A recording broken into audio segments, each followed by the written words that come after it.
A'udzu billahi minasyaitonir rajim. Bismillah, alhamdulillah wassalatu wassalamu ala Rasulillah wa ala alihi wa sahbihi ajma'in. Assalamualaikum warahmatullahi wabarakatuh. Ang papuri kay Allah subhanahu wa ta'ala, ang siyang tunay at tanging nag-iisang Diyos, at naway ang kanyang pagpapala, pagpugay, kapayapaan ay mapasa ating mahal na propeta Muhammad sallallahu alaihi wasallam. Ako'y sumasaksi na walang ibang Diyos na dapat sambahin maliban si Allah. At ako'y sumasaksi na si Muhammad sallallahu alaihi wasallam ay kanyang propeta at huling sugo. Inulit ko mga kapatid sa Islam, Assalamu alaikum wa rahmatullahi wa barakatuh. Si Allah subhanahu wa ta'ala ay nagwika sa marangal na Quran, alladhina hum ala salatihim daimun. Sila na sa kanilang mga salah ay palagian. Pinuri sila ni Allah subhanahu wa ta'ala at sa huli ng aya sinabi, ulaika fi jannatin mukramun. Sila doon sa paraiso ay pararangalan. Sino sila? Yung palaging nagsasala. Sa isang aya sinabi pa ni Allah subhanahu wa ta'ala, ala lisan Isa ibn Maryam, sa dila ni Jesus na anak ni Maria, sinabi niya, wa awsani bis salati waz zakat ma dumtu hayyan. Panginoon ko, payuhan mo ika ako ng sala at zakat hanggang ako ay nabubuhay. Sa isang aya sinabi pa ni Allah subhanahu wa ta'ala, wa'bud rabbaka hatta ya'tiyakal yaqin. At sambahin mo ang iyong Panginoon hanggang sa dumating sa iyo ang yakin. Ang yakin sa translation, ito daw ay katiyakan. Pero sa tafsir, sinasabi ito ay ang kamatayan. Sasambahin mo ika ang iyong Panginoon hanggang sa dumating sa iyo ang kamatayan. Mga kapatid sa Islam, ang mga aya na ito na binasa natin ay mga patungkol sa pagpapaliwanag, pagpapaunawa sa atin ni Allah subhanahu wa ta'ala kung paano ang manatiling matatag sa pagsamba na siyang pag-uusapan natin inshallah sa mabiyayang hapon na ito. Si Ibn al-Mubarak ay kilalang imam. Isang araw tinawag niya ang kanyang mga mag-aaral, estudyante, dahil siya ay may kilalang sheikh na malapit ng pumanaw, ala firash al-maut. Sabi niya, halika kayo ika, puntahan niyo ang sheikh na ito dahil malapit ng pumanaw, samantalahin niyo at humingi kayo ng payo. Ngayon na, bago pa siya maglakbay o umalis dito sa mundo, puntahan niyo siya, humingi kayo, samantalahin niyo ng napakagandang mga payo sa kanya. At pumunta ang kanyang mga estudyante doon sa sheikh na yun, na inutusan sila ni Sheikh Ibn al-Mubarak rahimahullah. Pagdating doon, natagpuan nila ang sheikh at nasa malubhang karamdaman at nagsalita lang ng 2 payo para sa kanila. Ito ang sinabi, andartukum sawfa. 2 words. Payo. Ano yun? Ang sabi niya, kayo ay pinag-iingat ko o binabantaan ko kayo. Yun yung andartukum. Binabantaan ko kayo. Kanino o saan? Sa sawfa. Sawfa. Hindi saifa. Sawfa. Pinag-iingat ko kayo sa sawfa. Ano yung sawfa? Obviously, Arabic terminology ito na ikinakabit sa mga verb, sa mga fi'il, pagka hindi mo paggagawin yung isang fi'il. Pag gagawin mo yung fi'il in the future, sawfa akra, magbabasa ako, inshallah. So hindi mo pa ginagawa, inilalagay mo yung sawfa. Ito yung sabi ni Sheikh. Pinag-iingat ko kayo doon sa salitang sawfa dahil hindi nyo gagawin yung mga pagsamba na iuukol nyo kay Allah. Subhanallah. Ang binibiktima nito, mga kapatid sa Islam, itong sawfa na ito, o tulul amal, ay mga taong sabihin nating mahal si Allah, religious, gustong maging matuwid na Muslim. Pero biktima sila dahil hindi nila nagagawa yung pagsamba. Paano? For example, maghihijab ako pag may asawa na ako. Masya Allah. Pag may asawa na ako, maghihijab ako. Inshallah. Yung proper na hindi na lumalabas yung mga kulot na buhok dito, ano bang meron dyan. Pagka nakapag-hajj na ako, kumpleto na sala. Pag nangyari to, gagawin ko yung pag nangyari yan. So, tumitingin sila dun sa future at hindi pa nila ginagawa yung isang gawain na nakakalugod kay Allah. Bakit? Dahil may hinihintay pa sila mga mangyayari. Oh. Inshallah, pag nakuha na, wala nang gera sa Marawi dun. Sala na ako diretso. Sabi Duterte, 15 days eh. Pero 2 buwan na. So pa. Gusto mo sumamba. Hindi ang binibiktima nito, hindi yung malalayo na sa Islam. Yung mga taong gusto magpakatuwid pero hindi pa nila nagagawa. Subhanallah. Ingatan nawa tayo ni Allah subhanahu wa ta'ala. Pero mga kapatid sa Islam, meron isang pagsamba na kamahal-mahal ito kay Allah. Hindi mo kailangan magwudu. Hindi mo kailangan maghanap ng qibla. Hindi mo kailangan na magsuot ng magagarang damit. Hindi mo kailangan gumastos. Isang uri ng pagsamba. Napakalaking uri ng pagsamba. Ano ito? Ang sinabi ng Rasulullah sallallahu alaihi wasallam sa kanyang hadith, "Ala unabbi'ukum bi khairi a'malikum wa azkakum 'inda malikikum wa arfa'aha fi darajatikum wa khairan lakum min infaqidh dhahab." Gusto nyo bang ibalita ko sa inyo, ika ang pinakamaganda sa inyong mga gawain, pinakadalisay at pinakakamahal-mahal sa inyong Panginoon, wa arfa'aha inda darajatikum, at pinakamataas sa inyong antas, magpapataas sa inyong antas, at mas mabuti pa ika kaysa sa paggastos ng ginto. Wa khairun lakum min an talkaw aduwakum fatadribu a'naqahum wa yadribu a'naqikum. At mas mabuti pa kaysa kung kayo ay may makakatagpo na kaaway at puputulin nyo ang kanilang mga liig o puputulin nila ang inyong mga liig. Qalu bala. Oo, ya Rasulullah, ibalita mo sa amin yan. Yang sinasabing napakalalaking pagsamba na yan. Sabi ng Propeta Muhammad sallallahu alaihi wasallam, Dhikrullahi ta'ala. Ito ay ang pag-alala kay Allah subhanahu wa ta'ala. Nakita niyo yung muqaddima o introduction ng Propeta Muhammad sallallahu alaihi wasallam bago niya sabihin yung isang uri ng pagsamba nito. Kung tutusin, yung dhikrullah ay parang magang. Ano bang dhikrullah? Dhikr? Ang dhikrullah ay ang, very simple, pag-alala mo kay Allah sa pamamagitan mo ng pagbigkas, ng pagpuri kay Allah subhanahu wa ta'ala. Mathalul ladhina yadhkurun Allah wal ladhina la yadhkurun kamathalil hayy wal mayyit. Sabi ng Propeta Muhammad sallallahu alaihi wasallam, kama qala sallallahu alaihi wasallam, ang kahalintulad ika ng taong umaalala kay Allah at hindi umaalala kay Allah ay kahalintulad ng buhay sa patay. Parang napakasimple lang ng pinag-uusapan natin, pag-alala kay Allah. Pero tingnan natin, pagmuni-munihan natin, kung gaano ito ikaibigat at anong kinalaman nito sa iba pa nating mga pagsamba.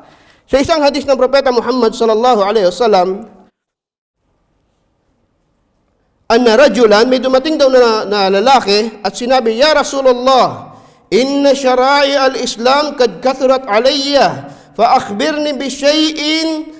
Ya Rasulullah, nag-aaral ako ng Islam at dumami na ika ang mga pagsamba na aking natutunan at nalilito na ako. Magzazakat, magtatahajjud ba sa gabi, magjihad ba fi sabilillah, o anumang ibang mga uri ng pagsamba. Ya Rasulullah, bigyan mo ko ng isang gawain na mananatiling mataas ang aking pananampalataya kay Allah at magiging matibay ako sa reliyon na ito. Again, ano sabi ng Propeta Muhammad sallallahu alaihi wasallam? La yazalu lisanaka rataban min dhikrillah. Panatiliin mong basa ang dila mo sa pag-alala mo kay Allah. Subhanallah. Dhikrillah, ano ito? Magbibigay tayo mga example. Ang dhikrullah, subhanallah, alhamdulillah, la ilaha illallah, Allahu akbar. Kahit saan ka man naroon. Pag nandito ka, mashallah, Qatar, nakita mo yung mga building, mashallah. Allahu akbar. Ang gaganda ng bagay na nakikita mo, uwi ka sa Pilipinas, astaghfirullah. Subhanallah. A'udhu billah. Kung depende, nakakabit na yun sa dila mo.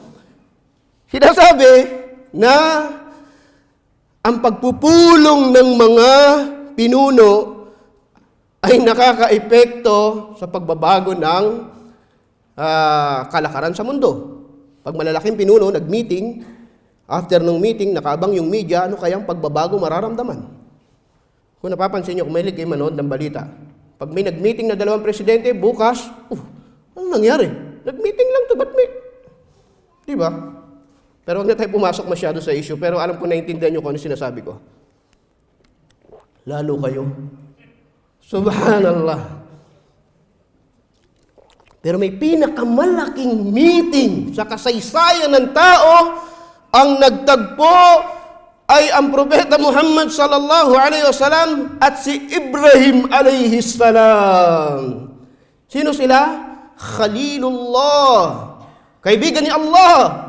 Saan sila nagtagpo? Layla usriya bi. Sabi ng Propeta Muhammad sallallahu alaihi wasallam, ng gabi na ipinanig ako ni Jibril alaihi salam o ni Allah subhanahu wa ta'ala sa kalangitan, nakatagpo ko si Ibrahim alaihi salam. Si Ibrahim, Propeta Abraham, nagtagpo sila. Ano kayang pag-uusapan? At pagkatapos nito, ano mababago? Subhanallah. At ang sabi ng Propeta, ang sabi ni Ibrahim alaihi salam, pakibigay mo ang aking salam sa iyong umma. Kasama tayo doon. Si Propeta Ibrahim alaihi salam ay ipinararating sa atin ang kanyang salam. Nagsasabi sa atin ng salamu alaikum. Kasali tayo doon. Sinalam tayo ni Propeta Ibrahim alaihi salam. At sabihin mo sa umma mo na ang paraiso, at unti-unti niyan dinescribe ang Jannah. At yung lupa ng paraiso, ika ay napakayaman para pagsumikapan mo. Doon ika ay may tubig, napakasarap, napakatamis para pagsumikapan mo. At napakalawak ng lupain sa paraiso. Sabihin mo sa umma mo, kasyang-kasya sila.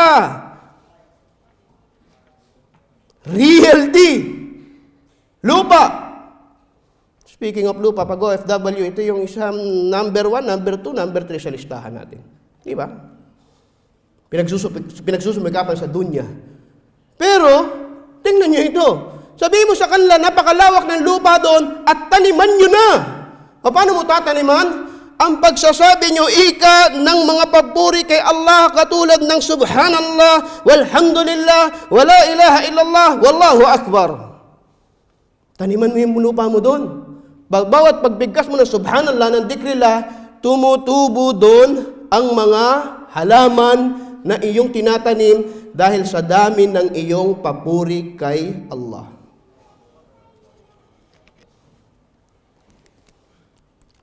Mahirap magtanim, di ba? Mahirap magpatubo ng halaman.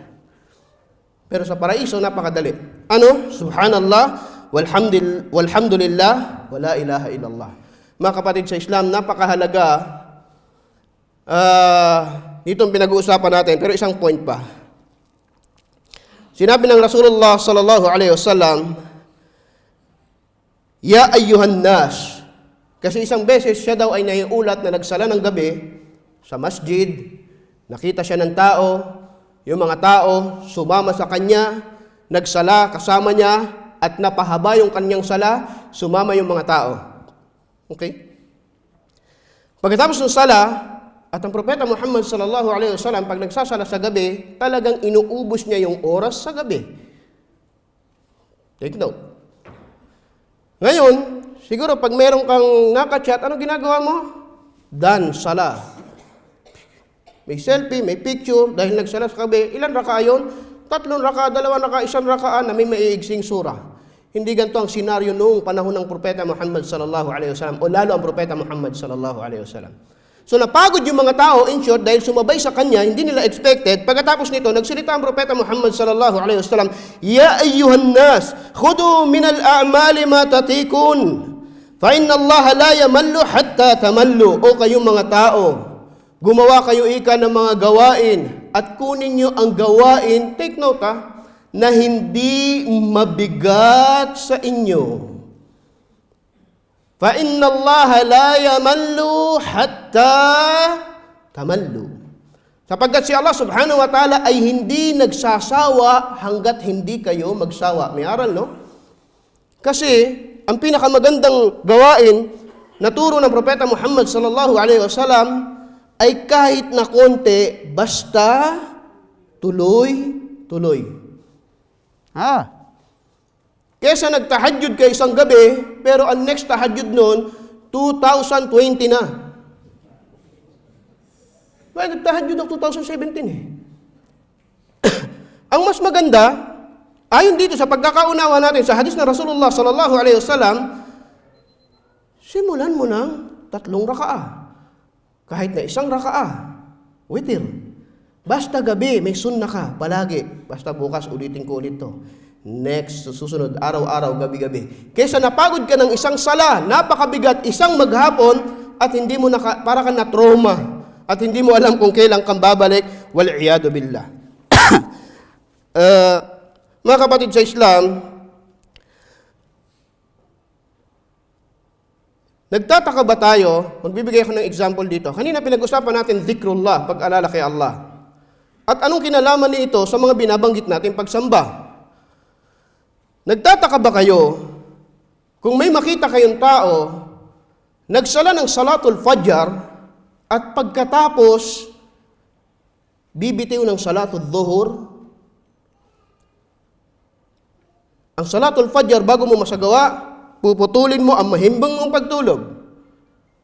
At maghihilamos ka, magwuwudu ka, na hindi masyado madali kung ikaw ay galing sa pagtulog. Lalo kung taglamig, mahihirapan ka, maglalakad ka, magbibihis ka, pupunta ka sa masjid, mag-e-effort ka talaga. Kundi kumpara sa salatul dhuhur na halos ready ka na, nasa kalagitnaan ka na ng trabaho, at pupunta ka na lang doon para sumama sa jamaah. Magkaiba, di ba? Magkaiba, yes. So, paano yung tao na nagsala ng salatul fajr at bibitiwan niya yung salatul dhuhur, nanonood lang siya ng TV? Bakit? Ano nagtulak sa iyo para magsala ng salatul fajr at ano nagtulak sa iyo para bitiwan ang salatul dhuhur? Nag-iisip na tayo, no? Pero ang gusto kong sabihin dito, ang lahat-lahat ng ating gawain, wallahi al-azim, nakasalalay lang talaga kung gaano mo namimiss o gustong sambahin si Allah. Dahil yung paggising mo na yun sa umaga, yung nahirapan ka na pagsisikap na yon, kasi walang duda na gusto mong makasama doon si Allah subhanahu wa ta'ala. Kaya mga kapatid sa Islam,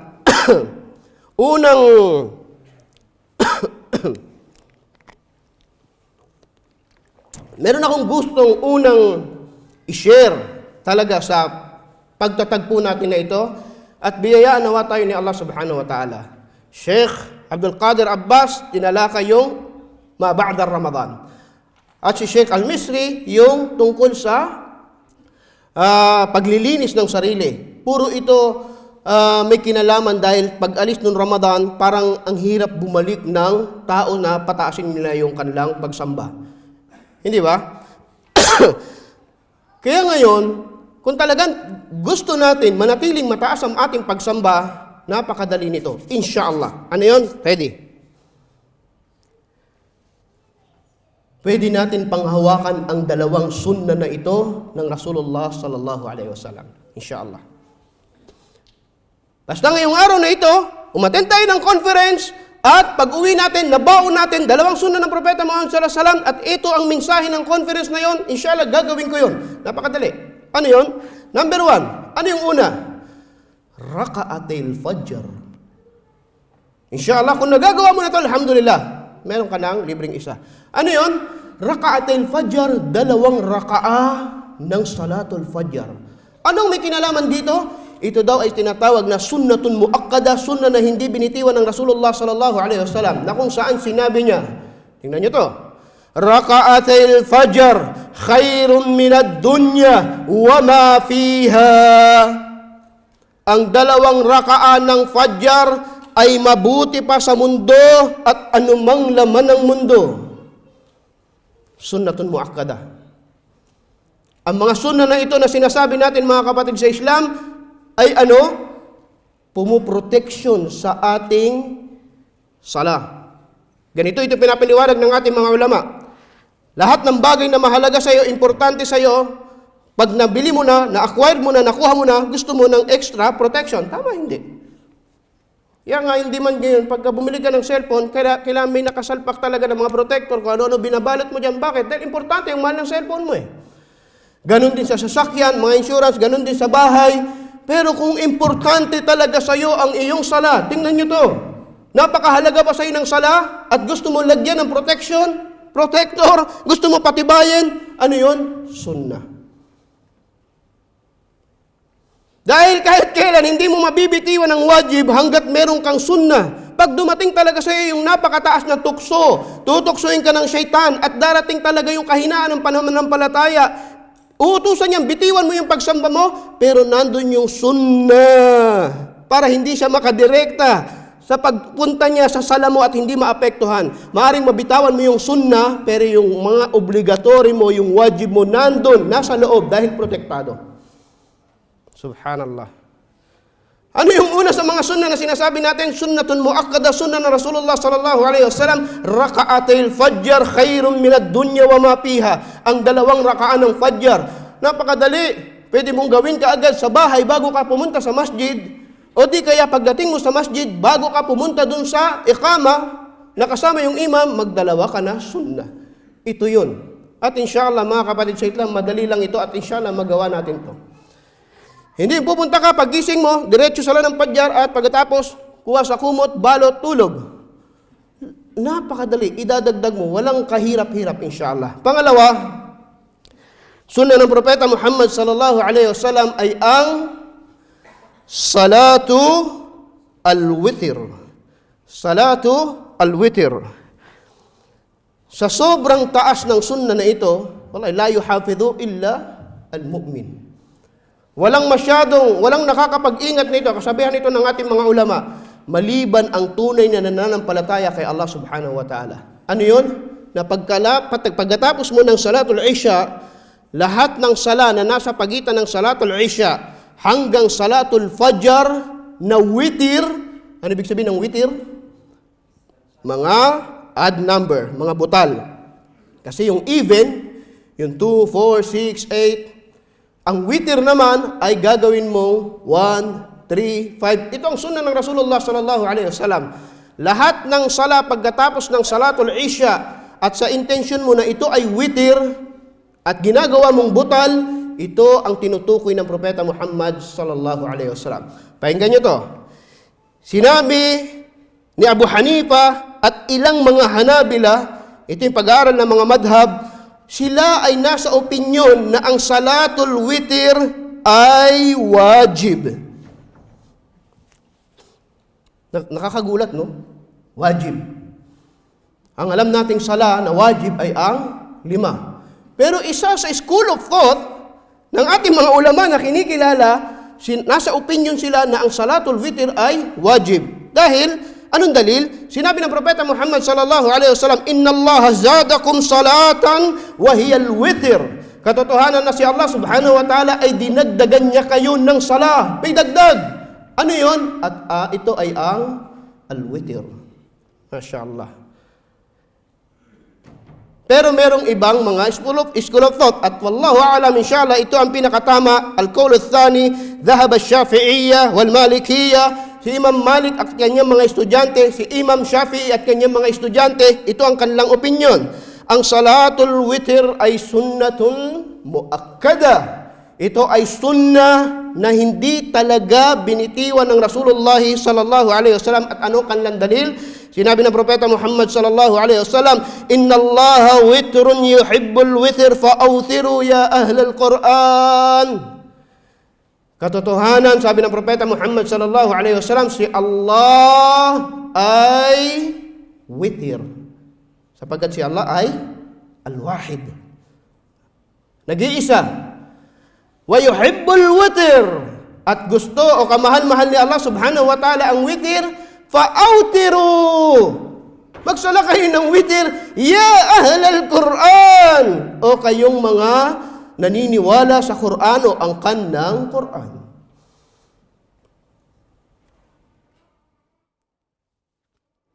Insyaallah, naiparating ko ang mga mensahe na ito. Na tayong lahat ay gusto natin, nag-uusap tayo ng pagpapatatag. Maging mudawamatu alal a'mal, maging tuloy-tuloy ang ating pagsamba kay Allah subhanahu wa ta'ala, ito yun. Ingatan mo yung sunnah mo sa Fajr at ingatan mo yung salatul witr. Hindi lang ito, pero kung tayo ay pipili sa napakaraming mga pagsamba, ito ang salatu raka'atil fajr, 2 rakaat ng Fajr, at ang salatu al-witr. Meron ako nakausap isang non-Muslim. Pag tayo nagpapaliwanag, ang Islam ay shahadatul la ilaha illallah, tapos ito ay sala, ganyan. Sala, nagka-interest siya sa sala. Sabi niya, sala, ilang beses? 5 times a day. Meron kaming Fajr, madaling araw, dhuhur, ganyan. Wow! Ganyan kayo kay religious? 5 times talaga kayo nagsasala sa araw-araw? Nagugulat talaga yung mga hindi mga Muslim pag sinabing 5 beses ka nagsasala sa isang araw. At para sa kanila, ito ay napakalaking obligasyon na pinanghahawakan mo sa iyong pananampalataya. Tama mali. Kasi yung ibang mga tao, hindi man talaga nagsasala. O hindi nagsasamba sa Diyos. Kaya pag nakakita kang hindi Muslim at nandiyan yung pagkain at bago siya sumubo, kung ano ginagawa niya, nagpapasalamat siya sa Diyos. Bakit? Dahil kakain siya. Nakikita ng mga kapwa niya hindi Muslim, religious. Tingnan mo, bago sumubo, bawal sumubo dahil, kakain Pero, ang mga Muslim, nagsasala ng 5 beses ang araw, pero pagkakain, Bismillah. Allah, Bismillah. Nakikita niyo kung anong pinagkaiba? Dahil, pag nagsala ka ng 5 beses isang araw, hindi ka religious, hindi ka salih, hindi ka pious, hindi ka banal. Ano yun? Tumupad ka pa lang sa iyong obligasyon. Hindi pa tumaas yung antas mo na ikaw ay banal na tao dahil nagsasala ka ng 5 beses isang araw. Wala pang espesyal na nangyayari sa buhay mo. Wala pa. Ano pa lang nangyayari? Ikaw ay tumutugon pa lang, tumutupad pa lang sa obligasyon mo sa Panginoon mo. Bakit? Nagsasala ka 5 beses isang araw. Pag sinabi nating religious sa pagitan natin, ito common term kasi ito na binabanggit natin ngayon, religious. Siguro sila yung nagkikiyamul lail, tahajjud, nagpapasting ng Somu Dawud, Ayyamul Bid, yung mga sunnah na fasting, ito sasabihin natin, ito mas nakakaangat ito sa amin. Bakit? Gumagawa siya ng mga sunnah na pagsamba. Hindi pa pumapasok doon. Sino nakaka-realize niyan? Tayo sa loob natin sa Islam. So subhanallah, nakita natin na ang ating mga obligasyon, ang ating mga ginagawang sala ay napakalaki na naitutulong sa atin para tayo ay mapabilang sa mga tumutupad ng obligasyon kay Allah subhanahu wa ta'ala. Mga kapatid sa Islam, merong isang matanda, isang write-up ito, siya ay hindi nagpahuli sa sala kahit kailan. May edad na siya at palagi na lang bago ang adhan, nandun na siya. Yung imam, muadzin, nahihiya sa kanya. Nauuna siya Imagine, nahihiya sa kanya, bakit? Pag nahuli yung umuadzin, pagbubukas ng pinto ng masjid, nandun na siya. Tagal mo Okay? Nauuna siya, palagi siyang nandyan, talagang walang puknat sa sunnah, kompleto lagi. Isang araw, lumapit siya sa imam, palagi siyang nandun. Meron ako tatanong, imam, turuan mo ko ng ilm, ng kaalaman na gusto kong idawa ngayon din. Idadawa ko. So nagulat yung imam. Ito ba'y tuturuan ko na hindi namin maunahan sa sala? Sabi niya, napakataas na ng pagsamba na ito. Pero kailangan tumulong. Minsan may darating talaga sa iyong kapatid at hihingi ng payo, pansaho, wajib yun. Wajib. At ibig sabihin, hindi ibig sabihin na ikaw ay may pagkukulang sa reliyon, hindi ka na pwedeng magturo ng reliyon. Take note, di ba? Balighu anni walau ayah. Hindi pa rin. Kailangan mo pa rin magbigay ng payo o kaalaman. Okay. Ang pumasok sa isip ng imam na ito ay isang hadis ng Rasulullah sallallahu alaihi wasallam.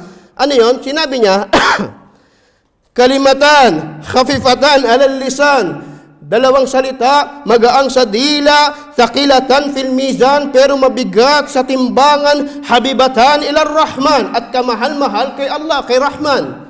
Very common, famous, simple hadith mula sa Propeta Muhammad sallallahu alaihi wasallam. Kalimatan khafifatan 'ala lisan, thaqilatan 'ala fil mizan, habibatan ila Rahman. Dalawang salita, magaang sa dila, mabigat sa timbangan, kamahal-mahal kay Allah. Ano 'yon? Subhanallahi wa bihamdi wa subhanallahil azim. Yan ang turo ko sa iyo, yan ang hinihilingin mong kaalaman. Bismillah, magdawa ka na. So tuwan-tuwa yung matanda, lumabas siya, at lahat ng makasalubong niya, kalimatan khafifatan, kapitbahay, kalimatan khafifatan alal lisan, thaqilatan fil mizan. Pag-uwi sa bahay, mga anak, kalimatan, lahat. Meron dalawang salita, magaang sa dila, mabigat sa timbangan, kamahal-mahal kay Allah. Pumunta, bumisita yung kamag-anak. Alam mo ba, may dalawang salita, mabigat sa dila, mabigat sa timbangan, magaang sa dila, kamahal-mahal kay Allah. Lahat ng tao makasalubong niya, kalimatan khafifatan fil lisan, thaqilatan alal mizan. Ganon niya talaga idinawa yung kaalaman na natutunan niya mula dun sa imam. Masya Allah. At isang beses siya ay nagkasakit. Nakomatos. Pero hindi masyado malungkot yung kanyang mga kamag-anak dahil matanda na siya at panatag sila dahil siya ay religious. Nakita niyo yun? Kung meron kayong mahal sa buhay at sila ay masunurin sa Islam at sila ay nagkakasakit, hindi katulad ng nag-aalala ka, of course, pero hindi katulad ng pag-aalala mo sa isang mahal mo sa buhay na malayo sa Islam. Lalo na sa abroad ka, mababalitaan mo, marireceive mo mga text, si ganto may sakit, si ganyan may sakit. Yung puso mo talagang umiikot. Wallahi, marami kami natatanggap na message, maaring mula sa inyo o sa iba pang mga kapatid natin dito sa Middle East. Ustad, puntahan mo yung nanay ko, may sakit siya. Inshallah, magsyahada siya. Napakadami. At patawarin niyo yung mga kapatid niyo na nasa Pilipinas, kung hindi man nila napupuntahan yun ng 100%, minsan talagang meron din silang pagkukulang. Hindi yun talaga nagawa dahil gusto i-ignore. Alam natin, nagkakaintindihan tayo na importante yung gusto nyong ipagawa. At kayo dito, hindi nyo yun ma-explain dahil gusto nyo magsyahada ito. Bakit?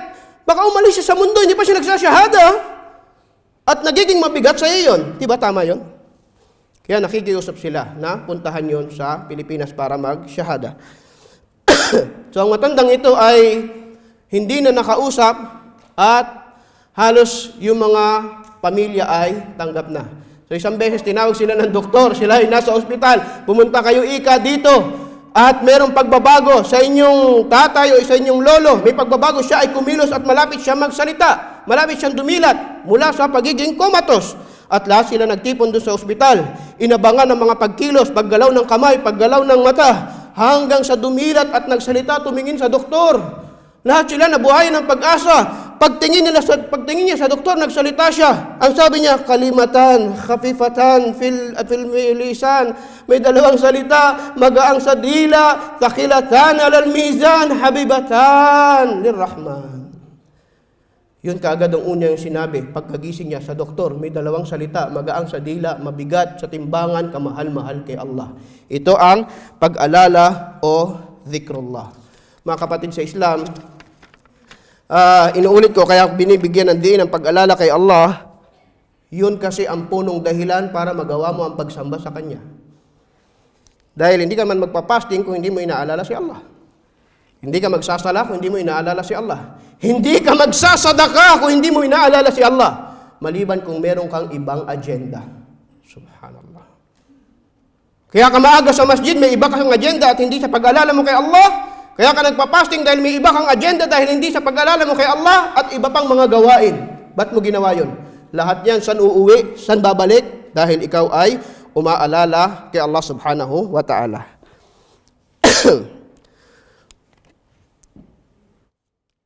Noong panahon ng Rasulullah sallallahu alaihi wasallam ay may pagkakataon, sinasabi ito ng mga muarrikhin, na sobrang down ang iman ng mga sahaba. Isang beses ito nangyari. At walang iba kundi ang pagkamatay ng Propeta Muhammad sallallahu alaihi wasallam. bumaba ang kanilang iman. Bakit? Muntik nang maputol at katotohanan si Abu Bakar ay si Bilal bin Rabah radhiyallahu anhu tumigil sa adhan nang namatay ang propeta Muhammad sallallahu alaihi wasallam. Si Umar tumaas ang galit.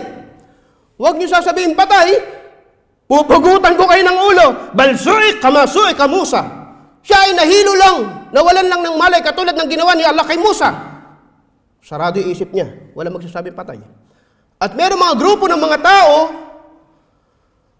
natitigil sa pagbibigay ng zakat. Kapag aral ito ng sira, wala ng zakat. Ang zakat lang ay sa panahon ng Rasulullah sallallahu alaihi wasallam. So maraming tao titigil na talaga sa pagsamba. Bakit? Dahil pumanaw na ang propeta Muhammad sallallahu alaihi wasallam. Tumindig sino? Si Abu Bakar Siddiq radhiyallahu anhu. At anong kanya sinabi? Man kana ya'budu Muhammad fa inna Muhammad qad mat. Kung sino man ang sumasamba kay Muhammad, Muslim ka dahil kay Muhammad, nagsasala ka dahil kay Muhammad, nagpapasting ka dahil kay Muhammad, nagsasadaka ka dahil kay Muhammad, fa inna Muhammad kad mat. Katotohanan si Muhammad ay namatay na. Wa man kana ya'budu Allah, fa inna Allah hayyun la yamut. At kung sino ang sumasamba kay Allah, ang Panginoon na tinuro ni Muhammad sallallahu alaihi wasallam, katotohanan si Allah ay buhay at palagi ang buhay at hindi namamatay. Kaya natin sinasabi, dahil may pagkakataon na bumababa ang pagsamba, nawawala ang pagsamba, napuputol ang pagsamba ng isang tao dahil sa nangyayari marahil sa kanyang buhay. Ano halimbawa, minsan naghikao sa buhay, financially nawala, bumitiw sa sala. Nangyayari yun. Babae, halimbawa, pinag-aral ng magulang, at dumating na yung punto na magtatrabaho para kumita ng pera. Nag-apply at sinabi, hindi ka matatanggap dahil ikaw ay may hijab. So anong solusyon? Tatanggalin ang hijab para magkaroon ng trabaho. Binitiwan ng pagsamba. Maraming pagkakataon na ito nakakaharap nating suliranin dahil depende sa kung ano nangyayari sa ating buhay. May na-fitna. Meron din, dahil nagkaroon ng mga kagalit na brothers, Muslim, hindi na nagpunta sa center at unti-unti nang narbitiwan ng Islam. Sari-saring suliranin, problema kinakaharap ng tao at bumababa ang kanyang pagsamba, wal-iyadu billah.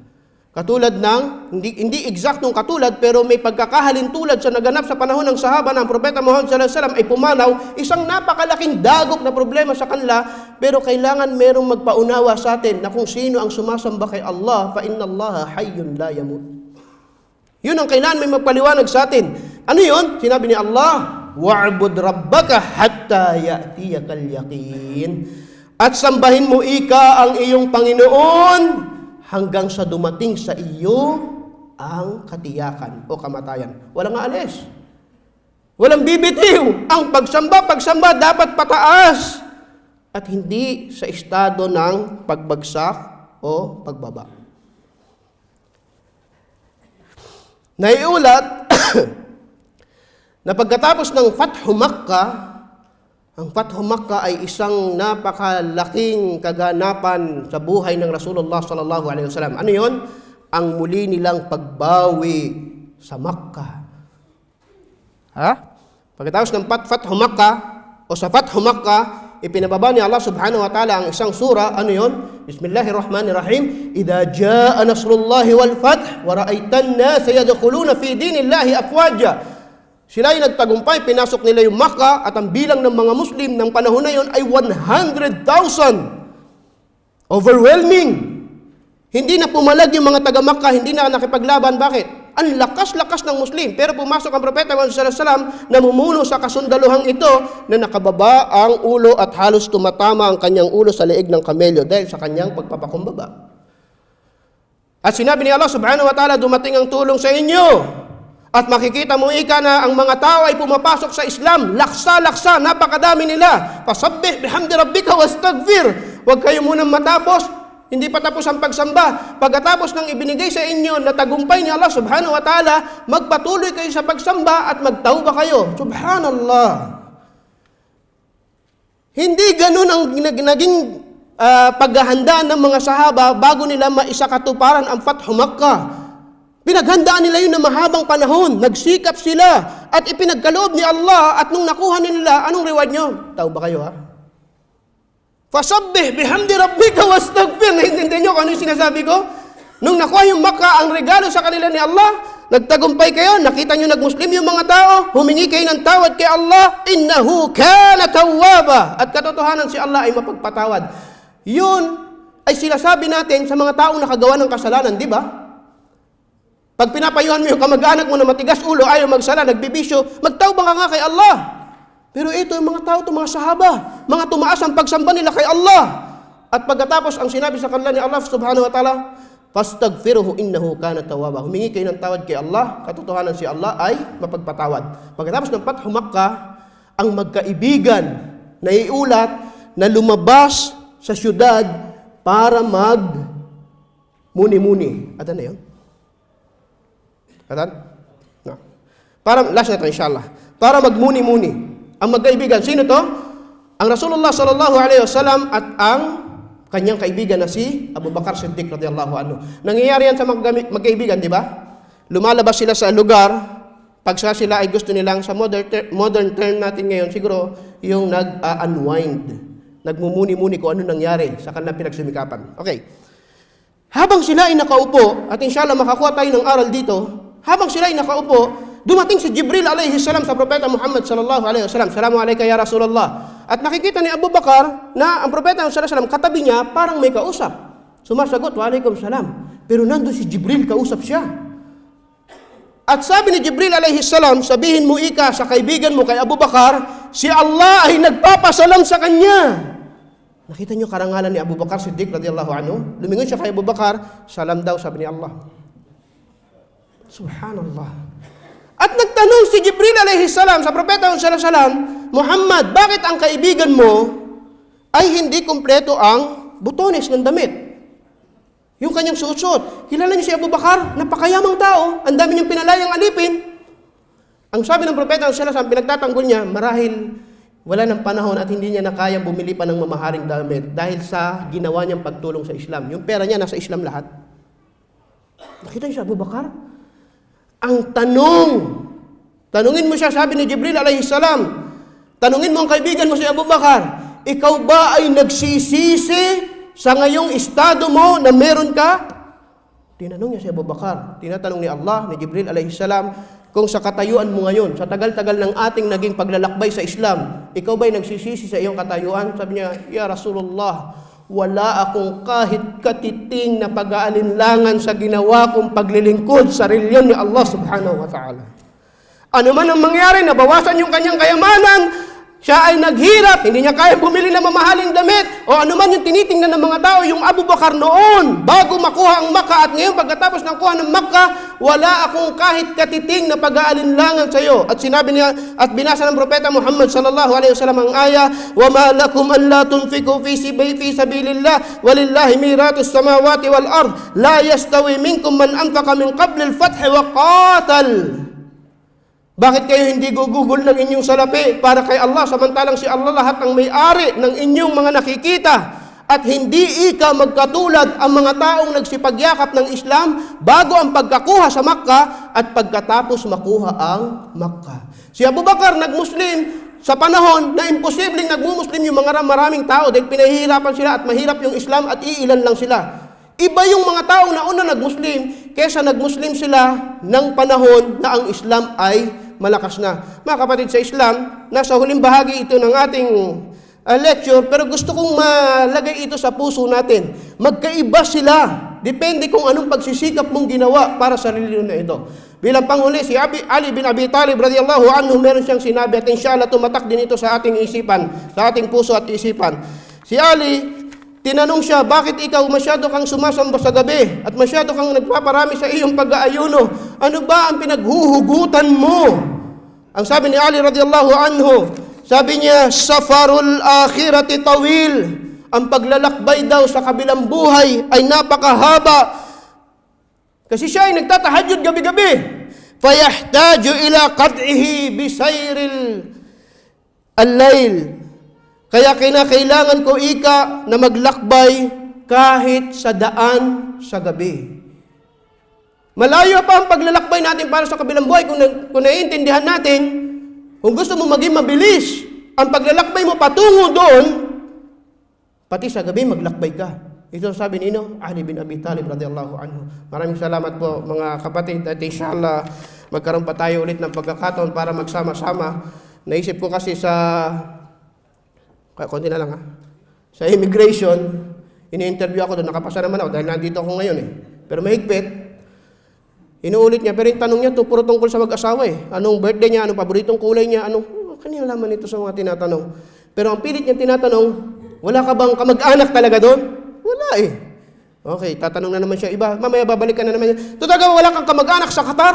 Wala talagang kamag-anak sa Qatar. Ang kulit-kulit, mamaya itatanong naman, wala ka bang kamag-anak sa Qatar? Gusto ko nang sabihin sa kanya, innamal mu'minuna ikhwa.